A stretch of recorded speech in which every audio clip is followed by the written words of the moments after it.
Bom dia, pessoal. Graças a Deus. Então vamos entrar na presença de Deus. Aliás, nós estamos na presença dele, mas elevando o pensamento até a ele, em nome do Senhor Jesus. Em nome do Senhor Jesus, meu Pai. Nós te louvamos e agradecemos pelo privilégio que o Senhor nos tem dado de te servir. É uma glória para nós.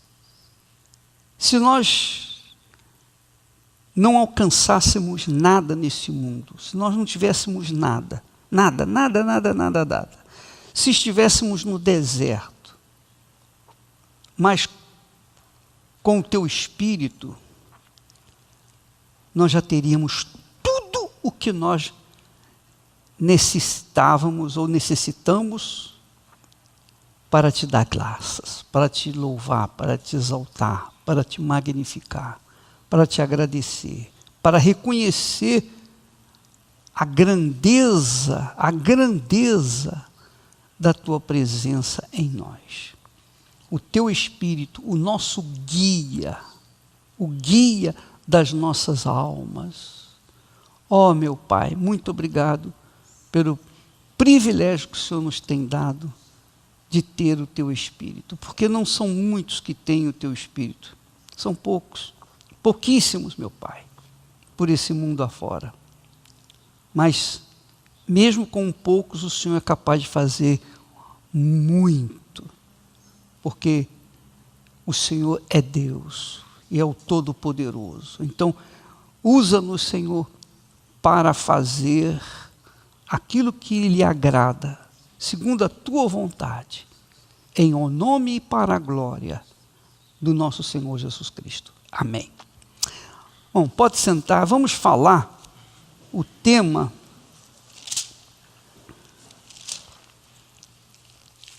O tema é deserto. O tema é deserto.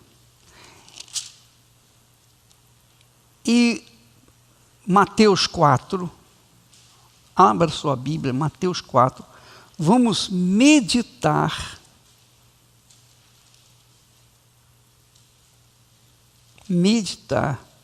sobre esse texto que fala sobre a tentação de Jesus.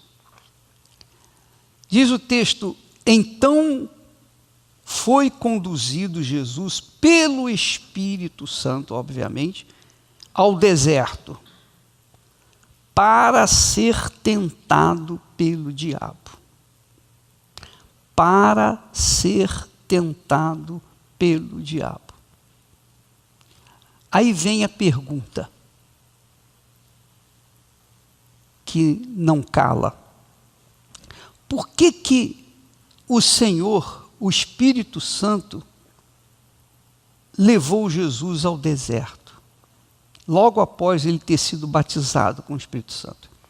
Por que Deus levou o filho dele ao deserto para ser tentado pelo diabo? Se ele já sabia quem era Jesus. Ele sabia quem era Jesus, sabia que ele ia vencer o diabo, sabia de tudo.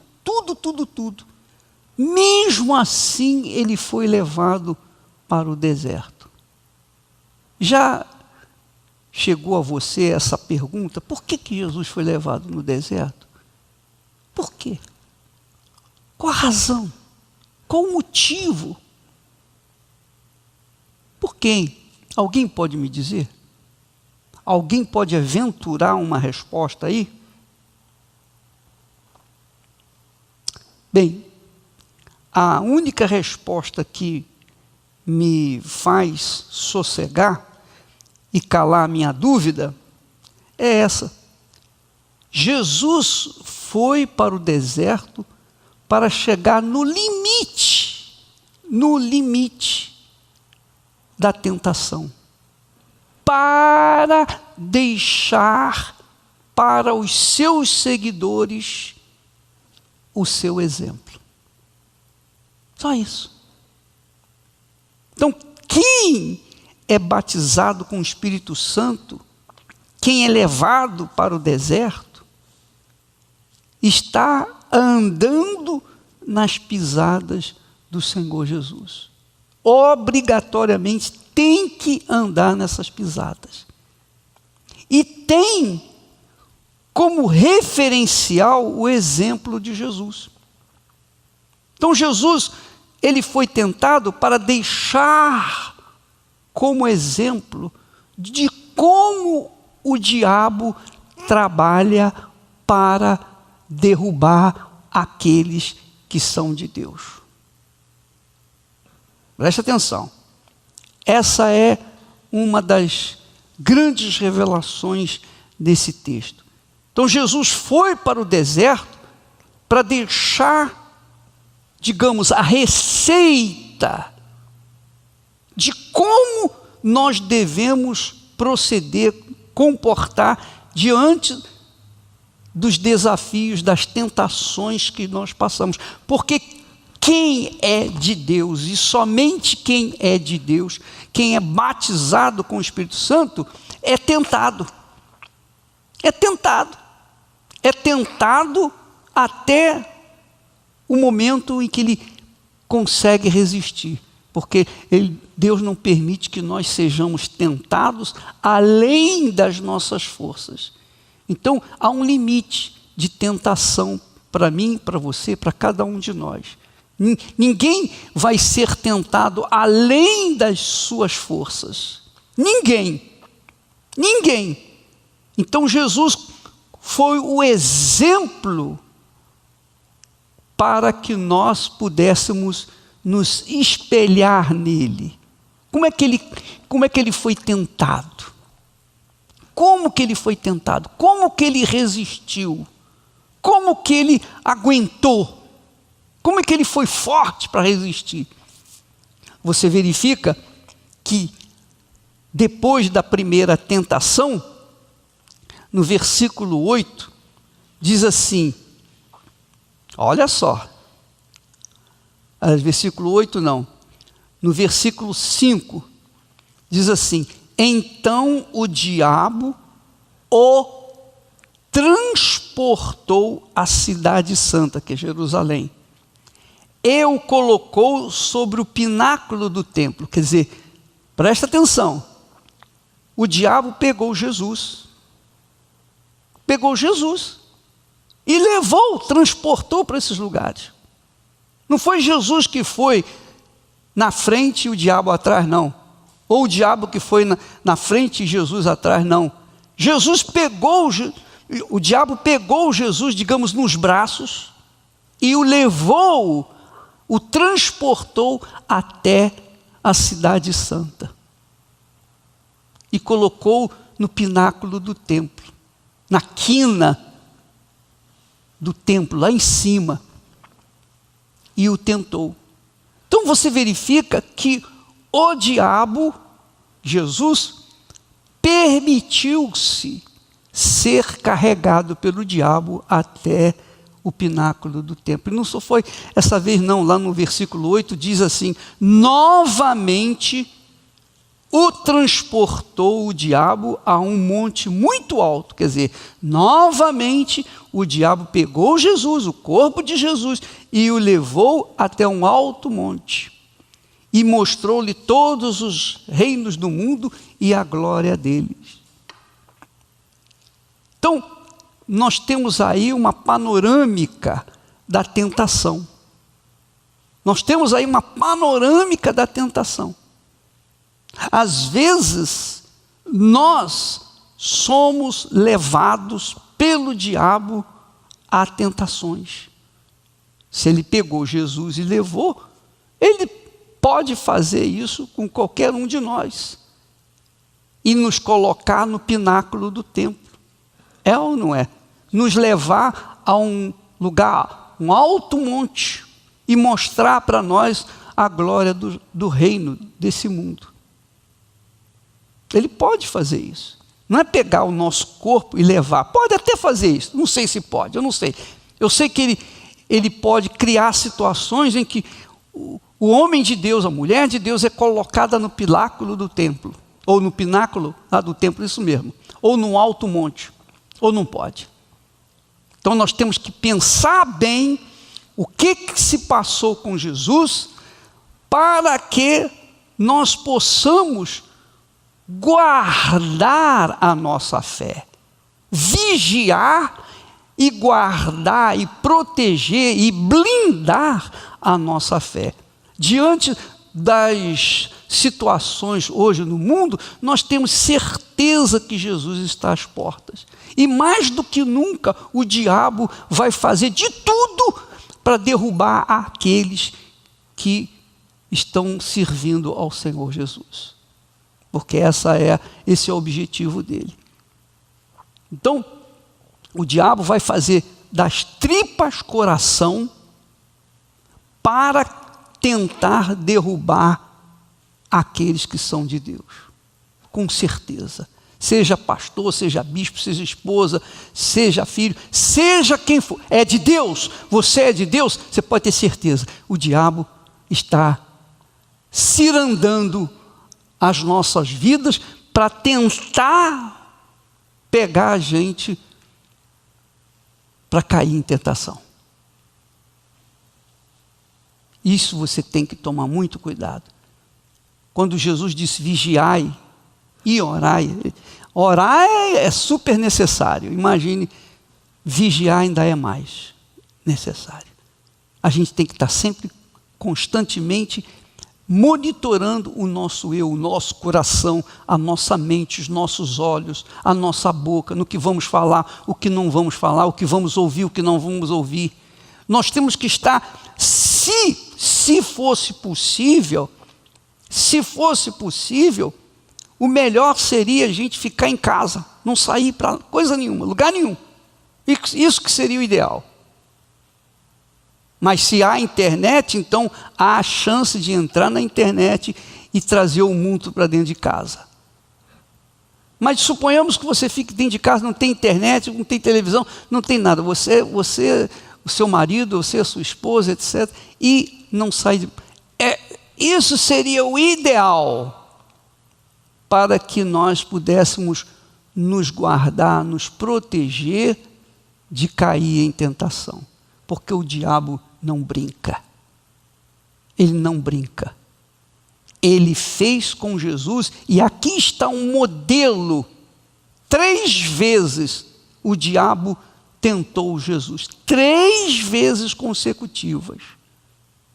Ele tentou Jesus. E dentro dessa trindade de tentação, nós também nos incluímos. Nós também somos tentados. Dentro dessa receita de tentação. Essa receita de tentação que Jesus passou é o que nós passamos, vimos passando durante toda a nossa vida. E muitos são os que estão derrubados e não conseguem voltar. Muitos estão caídos por causa disso. Imagine, diz o texto que Jesus foi levado pelo Espírito Santo ao deserto para ser tentado.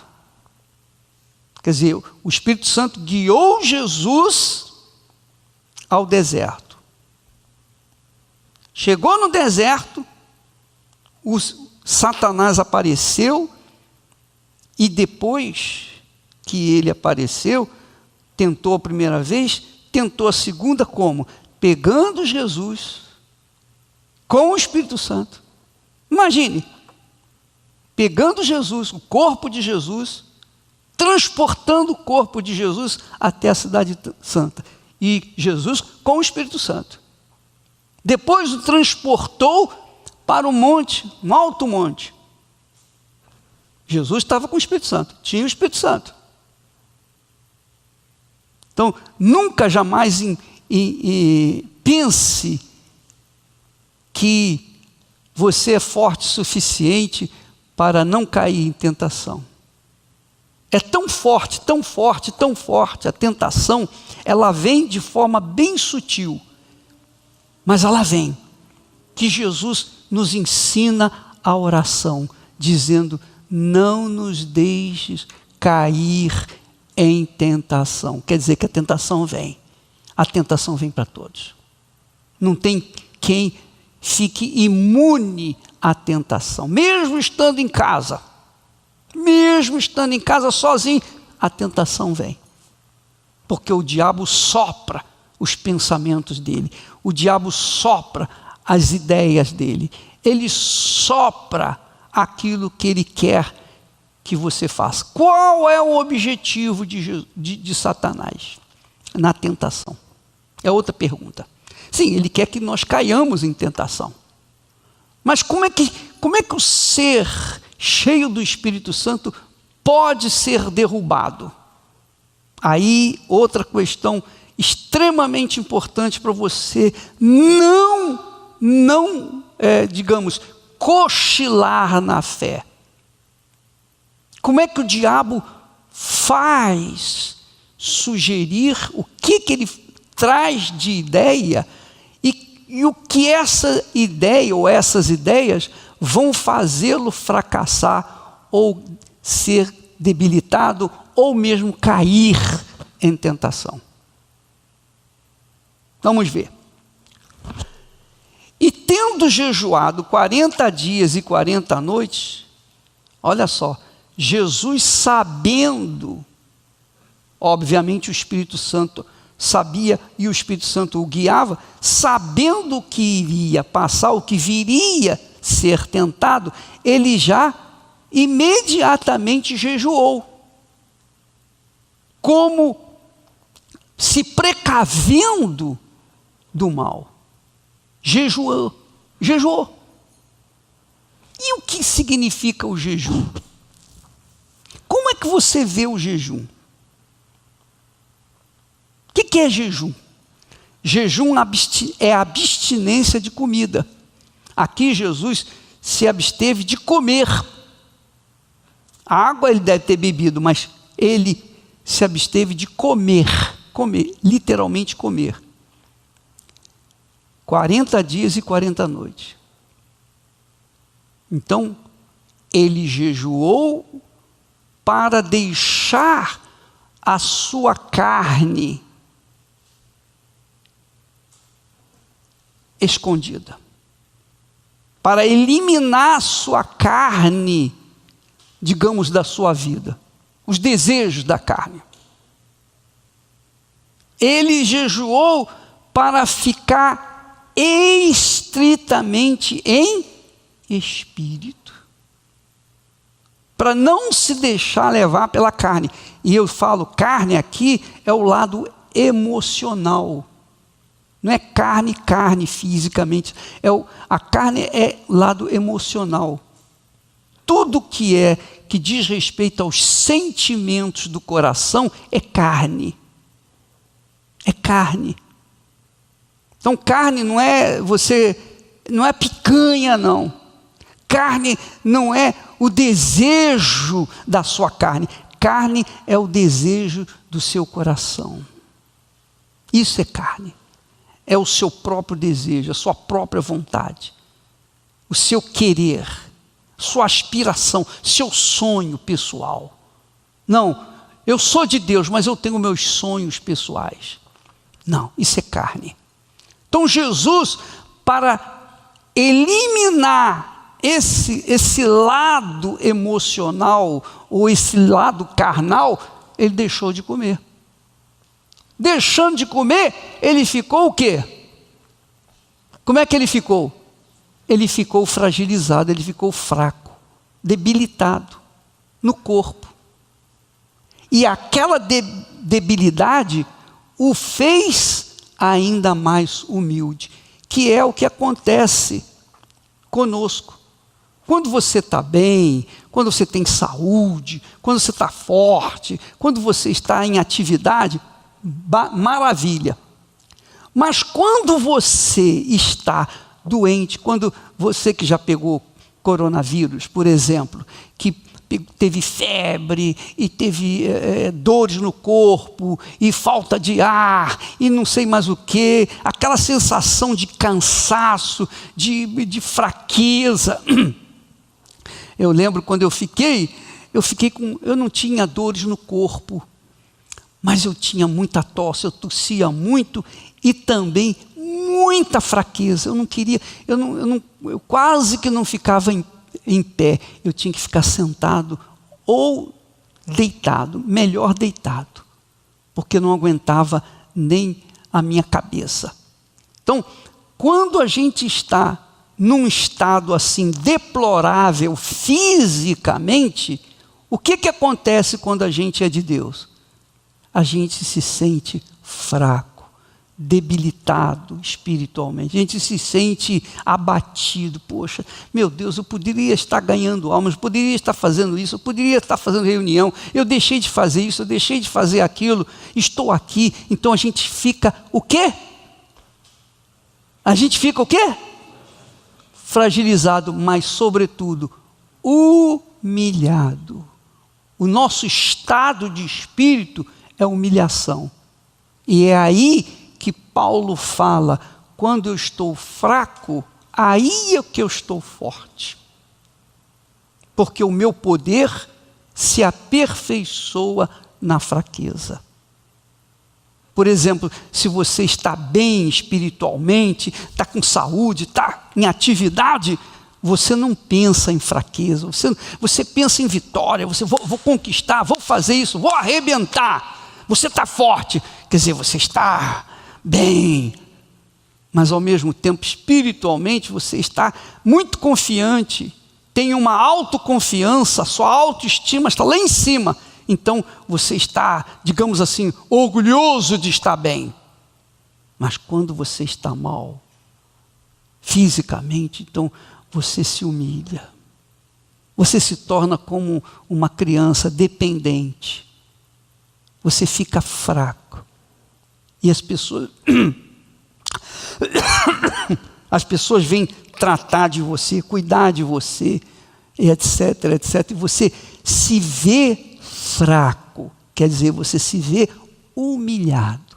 Jesus se humilhou quando teve fome. Ele sentiu fraqueza. Por isso diz o texto aqui: tendo jejuado 40 dias e 40 noites, depois teve fome. Quer dizer, naquela fragilidade, digamos assim, no limite da sua fragilidade, foi que o diabo se apareceu. O diabo não apareceu no primeiro dia, nem no segundo, nem no terceiro, nem no quarto dia. O diabo ficou esperando Jesus chegar no limite da sua fome para então aparecer. Que é o que acontece conosco. Acontece conosco. O diabo fica só esperando a gente chegar no limite. Quando chega no limite, no nosso limite, então ele aparece com sugestões, com facilidade. Por exemplo, pensa comigo. Vem uma pessoa qualquer, pessoa da família, um parente, um amigo e tal, e chega assim: vem cá, como é que você está? Ah, eu estou muito bem. O que você está fazendo? Não, eu sou pastor, eu trabalho na Igreja Universal. Quanto tempo? Ah, eu trabalho 20 anos, 15 anos, 30 anos, sei lá. Rapaz, e o que você tem? Como assim? O que você tem na vida? Não tenho nada. Eu tenho minha esposa e acabou, mais nada. Mas, por exemplo, você não tem casa, você não tem algum bem. Aí você, não, eu estou servindo a Deus e tal, não estou preocupado com isso.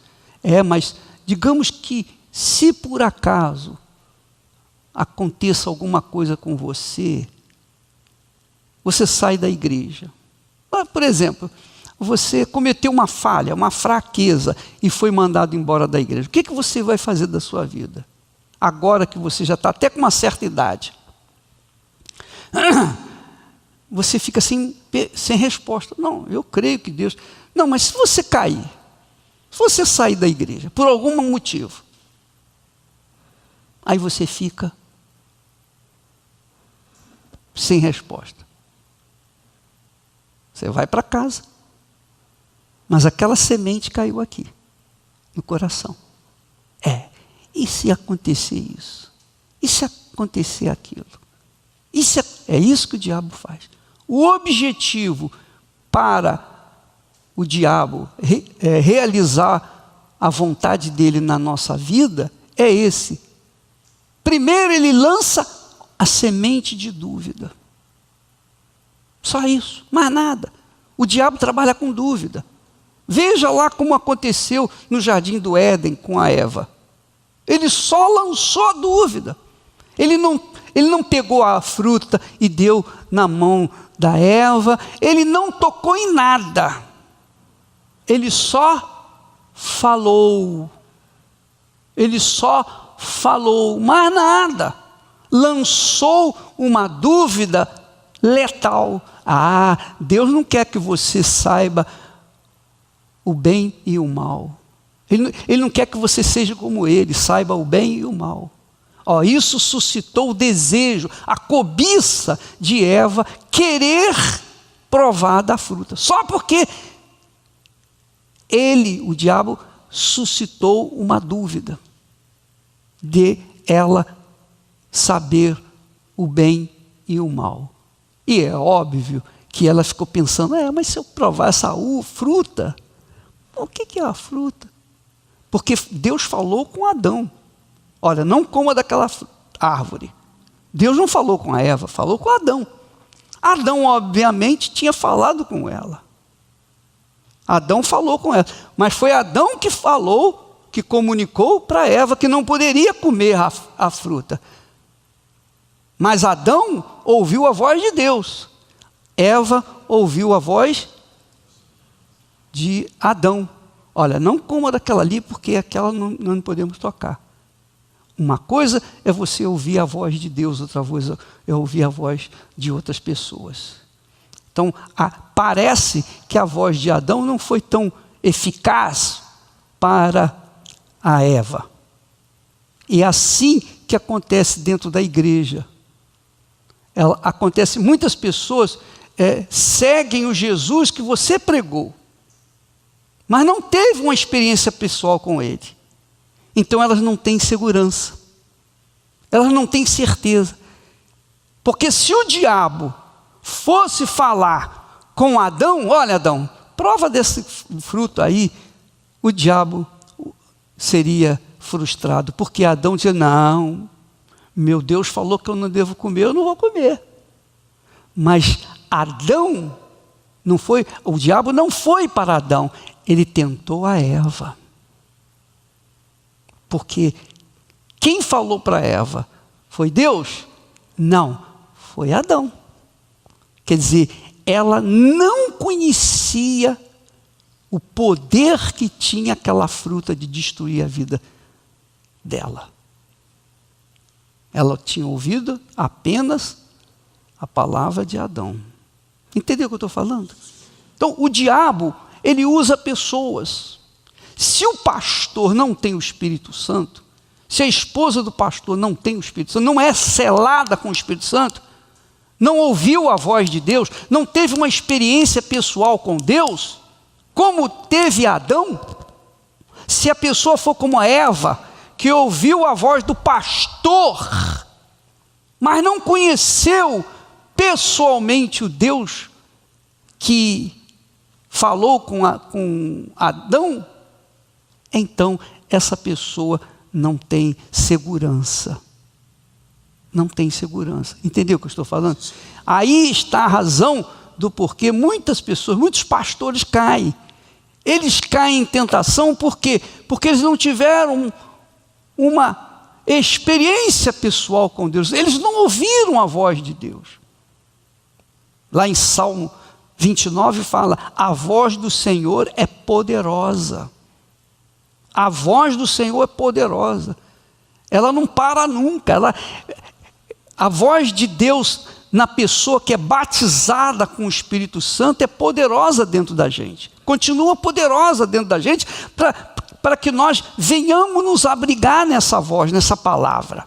É a habitação do Altíssimo, é o abrigo de Deus. Então essa palavra nos guarda. O diabo sabe disso, sabia disso. Por isso que não adiantava ele tentar Adão. Ele foi tentar a Eva. Veja como é necessário vocês trabalharem, todos nós trabalharmos, para que as pessoas tenham a sua própria experiência com Deus. E isso é só possível com o Espírito Santo. Só o Espírito Santo pode revelar Jesus para as pessoas. Só o Espírito Santo pode falar e convencer as pessoas de que Jesus é o Senhor e Salvador. Porque aí elas são firmadas, alicerçadas na rocha. E quando vier a tentação, como essa que eu falei do pastor, que alguém falou para ele: mas se você perder tudo? Se o pastor ouviu a voz de Deus, se o pastor teve o Espírito Santo, ele vai dizer: não, o meu Deus é o meu Senhor, Ele é o meu pastor, eu estou servindo a Ele, eu não vou cair em tentação, eu vou permanecer firme. Ele vai ter força para resistir àquela tentação. Eu tenho que arranjar um plano que venha guardar a minha vida, um plano que, se por acaso eu sair da igreja, eu tenho alguma coisa em que me apoiar. E aí o pastor passa a querer investir alguma coisa para o futuro. Aí isso se chama iniquidade. Eu querer investir para a minha segurança, porque se eu quiser investir em alguma coisa para a minha segurança pessoal, então eu já não estou confiando no meu Senhor, eu estou confiando naquela propriedade, naquela construção, aquele dinheiro, aquela condição econômica que vai me preservar. Entende o que eu estou falando? Esse é o grande pecado, que é o que o diabo quer. Às vezes, o que nós vemos mais hoje? A tentação. Quando se fala em tentação, logo vem à cabeça o quê? Mulher, homem, não é? É ou não é? Tentação de fazer isso, de fazer aquilo. Tentação de querer realizar o seu sonho pessoal. O meu sonho um dia é ser isso, ou fazer aquilo outro. É ou não é? Quando a gente acalenta um sonho pessoal que não esteja de acordo com o sonho de Deus, então isso já é iniquidade. Está claro isso para vocês? Está ou não está? Você vê que o diabo, quando foi tentar o próprio Deus, o Filho do Altíssimo, ele sugeriu uma facilidade. Olha, Jesus, espera aí, você está com fome, rapaz. Você tem poder, não tem? Você não tem poder? Tem. Você não é o Filho de Deus? Então, por que você não transforma essas pedras aí em pães e acaba com essa fome? Porque Jesus era homem. Ele estava com fome mesmo. Não é isso em sentido figurado, não. Ele estava realmente com fome, está aqui escrito. Teve fome. Mostra a humanidade dele. Quando fala que Jesus teve fome, é a humanidade dele. Ele teve fome, estava com fome. Jesus tinha toda a humanidade que nós temos. Toda a humanidade. Tudo o que nós fazemos, o nosso ser humano que faz, Jesus fazia também. Amém, pessoal? É claro que na Bíblia não está escrito, mas Jesus ia no banheiro fazer suas necessidades fisiológicas. Você já pensou nisso? Jesus fazia, porque ele era humano. Era Deus homem. Ele não usou da sua autoridade, ele não usou da sua divindade para usurpar, como diz Paulo lá, que ele não usurpou a divindade.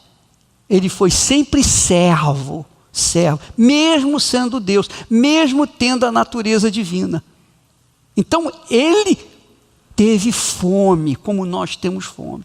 E no calor da fome, a gente come até pão com sabão. É ou não é? No calor da fome, você come qualquer coisa, até erva. É ou não é? Por quê? Porque a fome, quando a barriga dói, meu caro, não há quem aguente.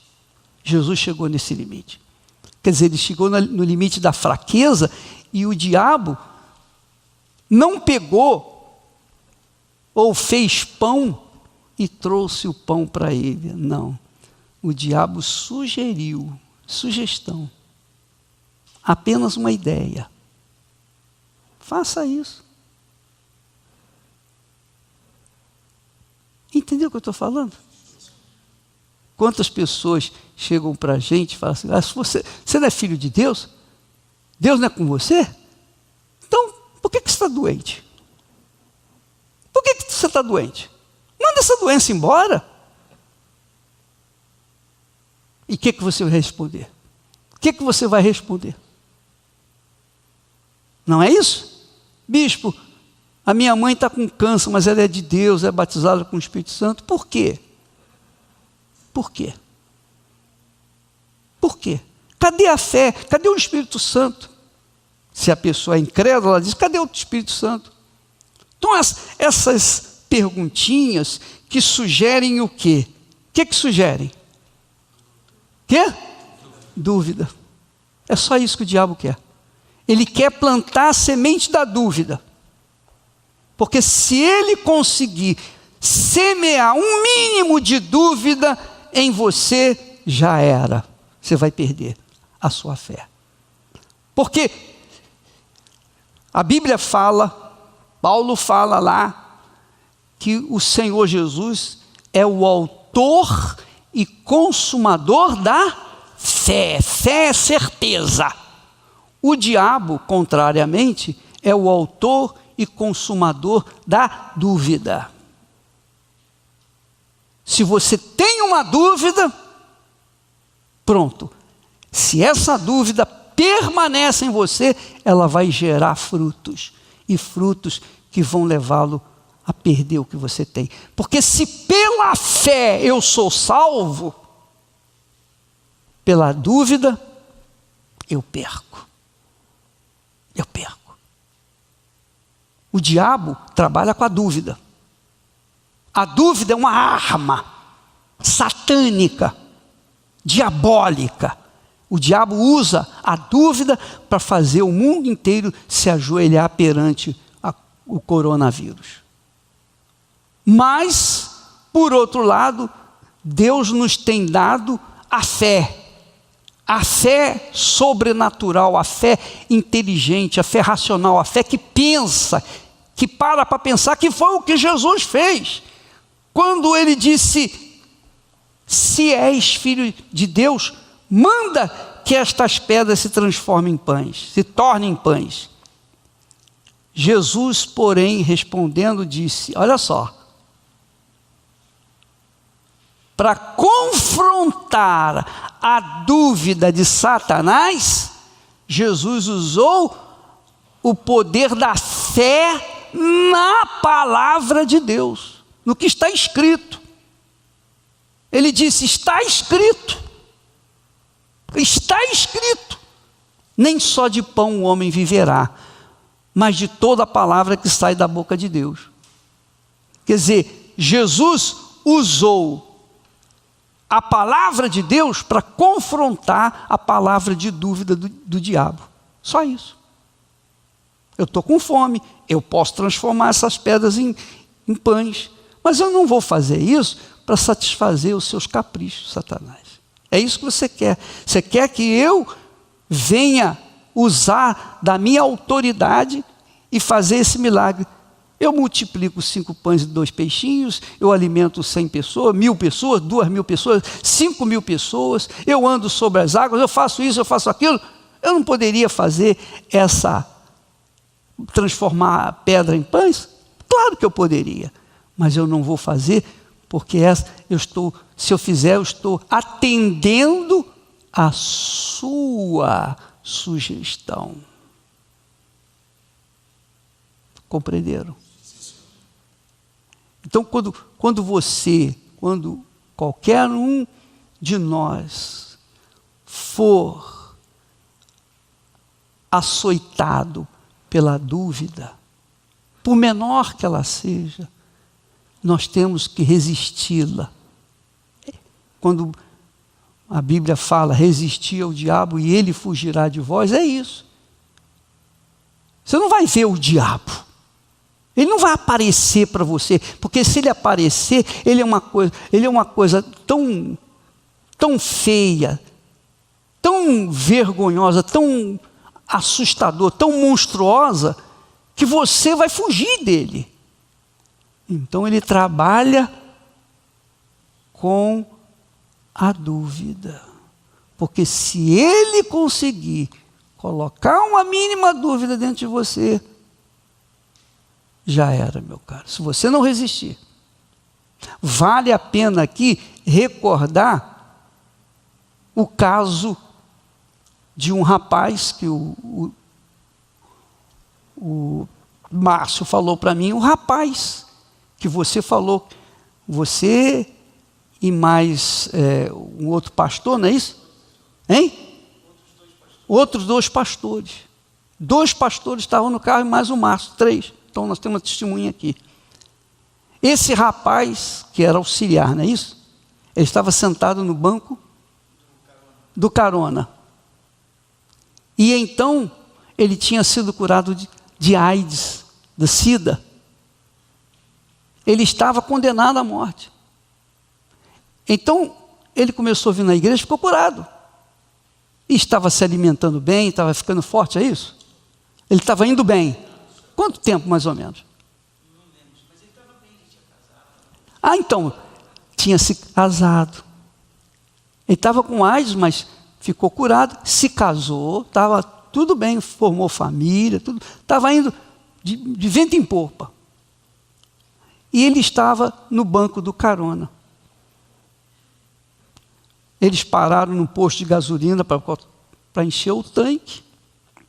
E chegou um mendigo. Surgiu um mendigo e foi pedir uma ajuda, uma esmola. E quando foi pedir a esmola e viu aquele rapaz que estava curado, ele disse, você, não é isso? É que ele queria um coquetel para tomar, que ele era idético. E o cara O mendigo era idético e queria um coquetel. Queria dinheiro para comprar o coquetel. Eu estou repetindo aqui porque para vocês. Aí o pastor disse para ele, vai na igreja, você vai ser curado. Aí ele olhou e falou, quer dizer uma coisa, você não tem AIDS, mas você tem. Quer dizer, para o pastor que estava conduzindo o carro, ele disse, olha, você não tem AIDS, mas aquele ali tem AIDS, não é isso? Apontou o dedo para o carona, que tinha sido curado de AIDS, que já estava casado, não tinha, estava tudo limpinho. Você ainda tem AIDS. Apontou o dedo para ele. Um mendigo que não o conhecia, do nada.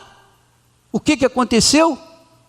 Aquele rapaz bebeu daquela dúvida, guardou a dúvida, 3 meses depois estava sendo enterrado. Morreu de AIDS. Morreu. Por causa de uma palavrinha. É assim que o diabo trabalha. Ele não precisa tocar, ele não precisa matar, ele não precisa fazer alguma coisa forte assim para derrubar o homem de Deus. Basta uma palavra de dúvida. Porque a dúvida traz o medo, insegurança, e vai por aí afora. Ele trabalhou com a dúvida, ele trabalhou com Jesus na dúvida, tentou a dúvida. Mas, como Jesus tinha conhecimento da palavra, vivia a palavra, ele é a palavra, ele disse, está escrito, Quando Jesus fala está escrito, ele está dizendo está determinado. Ninguém pode mudar isso. Ninguém pode mudar a palavra do meu Deus. Está escrito, escrito. Não está só falado, mas está escrito, registrado. Nem só de pão o homem viverá. Então, aquela palavra foi suficiente para eliminar definitivamente aquela dúvida que ele jogou para Jesus. É a mesma coisa. Quantas pessoas, quantas vezes aconteceu comigo? Eu estava mandando o demônio embora e o demônio virava-se para mim e falava: vou te matar. Eu vou te matar. O que eu fazia? Vai matar? Você vai matar agora, é o que eu quero ver. Mata agora, eu quero ver, na frente de todo mundo aí. Aí ele saía fora. Mas o mesmo não aconteceu com outros colegas nossos. Quando o diabo falou: vou te matar, o pastor ficou com medo e aconteceu exatamente conforme ele tinha falado. Entendeu o que eu estou falando? Porque assim, a palavra de Deus tem espírito, o espírito da fé, da certeza, da convicção. Quando ela cai dentro de nós, que nós bebemos, nós absorvemos essa palavra e colocamos lá em prática, então nós somos fortes, nós temos o espírito da palavra dentro de nós. Mas, se a palavra da dúvida, que carrega o espírito do diabo, que é o espírito da dúvida, vem e não há aquela resistência pessoal contra aquela dúvida, é porque essa pessoa realmente não tem o Espírito Santo. Compreendeu o que eu estou falando? Não tem o Espírito Santo. Ah, mas eu falo em línguas. Você pode falar em língua, pode profetizar, você pode fazer o que você quiser, pode pregar o evangelho, pode mandar demônio embora, pode fazer milagre, pode fazer o que você quiser. Se você não tem o Espírito Santo, meu caro, você dança nessa hora, na hora da tentação. Porque a palavra de Deus é forte, é poderosa para os que creem nela. Para os que não creem, para os que andam na dúvida, não adianta nada. O que adianta a palavra de Deus para uma pessoa que vive na dúvida? Que é o mundo inteiro. Os pecadores vivem na dúvida, no medo, na insegurança, porque não tem a palavra de Deus. Por que não tem? Porque não beberam, porque não querem, porque rejeitaram. Por isso que lá em Isaías 53, o profeta diz, o próprio Deus diz através do profeta: quem creu em nossa pregação? E a quem foi revelado o braço do Senhor? Olha só que coisa maravilhosa. Então quem creu e foi revelado o braço do Senhor, o poder de Deus, pode vir a dúvida que vier, se a pessoa estiver vigilante, ela está pronta para resistir na hora. Mas se ela estiver distraída ou cochilando, aí, meu caro, a dúvida, porque a dúvida é um poder, é uma arma que o diabo usa. É uma arma. Eva caiu e tantos outros caíram. O próprio Davi caiu. O próprio rei Davi caiu quando mandou contar os homens de Israel, do exército de Israel. Por quê? Porque deu ouvidos à voz do diabo. Deu ouvidos à voz da dúvida. Então, assim como você tem essa palavra aí nas mãos, nós temos a palavra de Deus nas mãos. Nós conhecemos a palavra de Deus. Nós lemos a palavra de Deus. Essa palavra, ela carrega espírito, o espírito da fé, o espírito da convicção, o espírito do destemor, o espírito da coragem. Quando você está embriagado da palavra de Deus, duvido que você vai ter medo do futuro. Pelo contrário, venha o que vier, você não tem nada a perder. Amém, pessoal?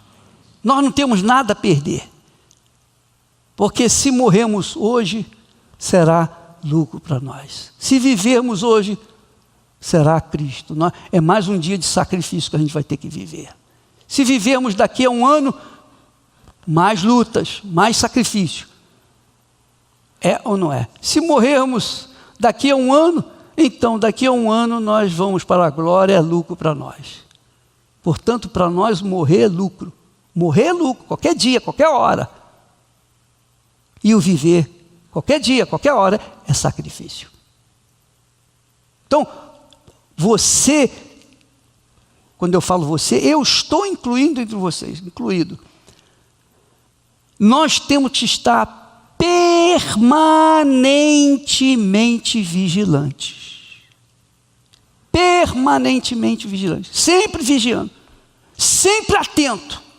A qualquer momento do dia, da hora, da noite, o diabo pode aparecer para você com uma sugestão. Qualquer hora do dia, da noite. É claro, é óbvio que quanto mais tempo você estiver na presença de Deus, mais forte, mais blindado você fica, mais experiente você fica com respeito aos ataques do diabo. Você está mais atento. Compreende o que eu estou falando? Então, se você é convertido há 20 anos, você tem uma experiência. Se você é convertido há 25 anos, você tem outra experiência. Você é mais experiente. Se você é 30 anos, você é de convertido, 30 anos você tem mais experiência do que os outros.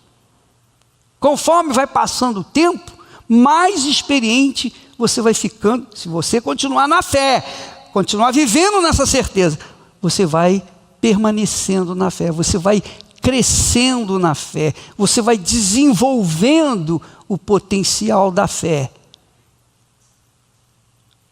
E aí fica cada vez mais difícil para você cair numa cilada, na casca de banana que o diabo vai oferecer.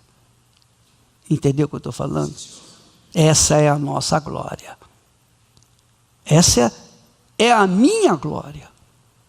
Graças a Deus. Graças a Deus. Cada vez, cada ano que passa, graças a Deus, meu Pai. Não porque eu estou vivo, mas porque já sou mais velho na fé, mais maduro na fé. Eu já passei por aquelas experiências infantis da fé. Eu já passei por aquelas dúvidas de menino na fé, de criança. Quando eu era criança, como Paulo fala, eu pensava como criança. Eu já passei por isso. Mas isso não significa que eu estou imune. Não. Ninguém está imune à tentação. Todos estão sujeitos à tentação enquanto estivermos aqui nessa carne, nessa casca. Então, cada dia que você conquista na fé, você permanece na fé, cada dia é uma glória para você. É uma pedra na sua coroa, que blinda a sua fé. É isso que é importante. Compreendeu o que eu estou falando? Então não se deixe levar pelas ilusões, pelas emoções, pelo coração, pelos sonhos pessoais. Não desfoque a sua mente, o seu ser, o seu coração do altar. Nunca, jamais em tempo algum. Enquanto você estiver no altar, você está sacrificando a sua carne, o seu eu, a sua vontade, seus projetos pessoais, seus sonhos. Você já largou tudo, você já morreu para esse mundo. Enquanto você estiver no altar, você está lutando, você está vivo, você está forte, você está resistente. E você vai vencer. Agora, se por acaso você começar a se desviar do altar, e como é que você se vê, ou como é que você pesa a sua condição espiritual? Como é que você pode medir a condição espiritual? Como é que você pode se olhar? Qual o espelho que mostra a pessoa espiritual ou não? O que nós podemos dizer? Ó, isso é o que me faz permanecer na fé. O que é? Vamos aí falar. Vamos perguntar aí. Alguém tem alguma resposta? Uma pegadinha. Hã? O que faz? O que identifica uma pessoa espiritual? Ou então, perguntando melhor, o que identifica se você está no altar ou não está no altar? Não existe um pé no altar e um pé fora do altar. Ou você está no altar ou você não está no altar. Ou eu estou ou eu não estou no altar. Como é que eu sei que eu estou no altar? Como é que eu sei que eu não estou no altar? Uma palavrinha pequenininha.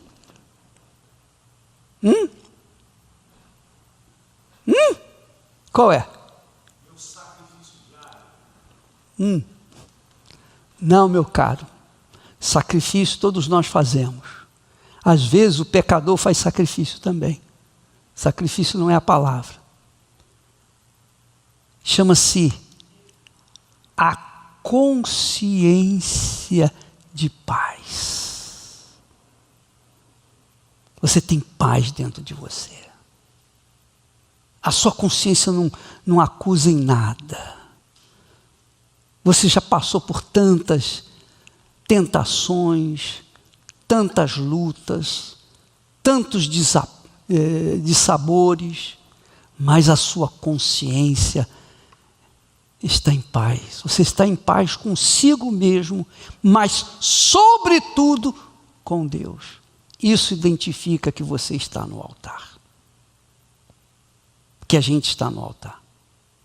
Mas quando a gente desce do altar, logo vem acusações, pensamentos, dúvidas, medos, ansiedades e etc, etc, etc. Mas quem está no altar não tem isso. Quem está no altar está livre. Absolutamente livre.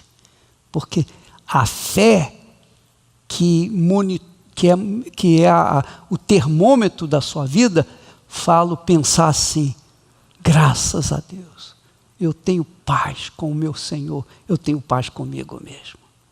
Amém, pessoal? Não é bacana isso? Então, você que tem sido tentado, porque é isso que o diabo faz. E se acontecer isso? E se acontecer aquilo? E se acontecer, o que vai ser? A nossa vida não existe mais, nós morremos. O batismo nas águas é o sepultamento do nosso eu. Nós estamos lá sepultados. A minha carne está sepultada, a sua carne está sepultada. Você morreu para este mundo. A Santa Ceia, quando você come do pão e bebe do cálice, você está dizendo para Jesus o seguinte: ó Senhor, assim como o Senhor deu a sua carne e o seu sangue por mim, eu dou a minha carne, o meu sangue por ti. É isso aí, é um pacto. Santa Ceia é um pacto, de parte a parte. Deus para conosco, nós para com Ele. Amém, pessoal? A Santa Ceia não é comer um pedacinho de pão, nem um suco de uva, beber um pouco de suco de uva. Não, Santa Ceia é um pacto, é uma renovação. Para quê? Em memória do nosso Senhor Jesus Cristo. Amém? Nós o fazemos em memória do nosso Senhor, daquele que deu a vida, deu o seu corpo, deu o seu sangue por nós. Então, na Santa Ceia, nós colocamos a nossa vida também. O nosso corpo e o nosso sangue, por Ele. Então, se você está no altar, você está em paz com Deus, sobretudo, em paz consigo. Até porque o Espírito Santo, que é o Espírito da fé, ele convence a gente se há alguma coisa errada ou se não há. É ou não é? Então, se o Espírito Santo não fala nada que você tem alguma coisa errada, até porque você está em paz com Deus. Mas se Ele toca, se Ele fala, se Ele mostra para você, você sabe o que é. Só você e Ele, mais ninguém. Mas no altar, no sacrifício nosso, no altar diário, a gente vive em paz com a nossa consciência e, sobretudo, com Deus. Amém. Isso não significa dizer que a gente não venha se irritar com certas coisas, se aborrecer com outras coisas. Está escrito: irai-vos e não pequeis. Não está escrito isso? Jesus se irou. Foi ou não foi? Quando ele pegou lá as mesas dos cambistas, ele se irou, ficou revoltado contra aquela injustiça. Então isso aí é normal. Não é pecado. É uma coisa que você se revolta contra aquela situação de injustiça, porque você vive na justiça. Quem vive na justiça se revolta contra a injustiça, odeia a injustiça. Quem vive na injustiça gosta da injustiça e do que é pecado. Amém, pessoal? Pense bem, a sua alma é peneirada, a nossa alma é peneirada todo dia. Todos os dias. E se a gente tem uma boa consciência, graças a Deus. Se você permanece com essa boa consciência, 1 ano, 2 anos, 3 anos, 4 anos, 5, 10, 15, 20, quanto mais você permanecer nessa posição de boa consciência, mais blindado você estará contra os ataques do diabo. Amém? Então, resistir ao diabo. O que é resistir ao diabo? Resistir o quê? A dúvida. Resistir à dúvida. Se o diabo tem alguma coisa contra você para te acusar, se ele tem razão de te acusar, então você tem que correr para o altar e, ó, meu Deus, me perdoe. Me perdoe, e Deus vai lhe perdoar. Me perdoe, eu caí, mas me perdoe, eu quero me confessar, eu quero... Você resolve o problema com Deus. Nós temos o altar para resolver todos os nossos problemas com Ele. Amém? Mas a nossa consciência tem que estar permanentemente clean, limpa, pura, para que nós possamos ser úteis na mão de Deus. Graças a Deus. Ó Espírito Santo, nós te adoramos, agradecemos, louvamos pelo que o Senhor nos tem dado. O discernimento, a paz, a segurança, a fé, o espírito da tua palavra, o espírito da fé que nós temos recebido. Ó poderoso de Israel, receba nossas vidas, glorifica o nome do Senhor em nossas vidas e multiplica-nos, Senhor, para a tua glória, não para a nossa glória, não para o nosso ganho pessoal, não para os nossos sonhos e objetivos pessoais, mas para a honra, glória, louvor e exaltação do teu santíssimo nome, meu Pai, em o nome do Senhor Jesus Cristo. Amém e graças a Deus. Tenho dito, está escrito. Deus abençoe em nome de Jesus.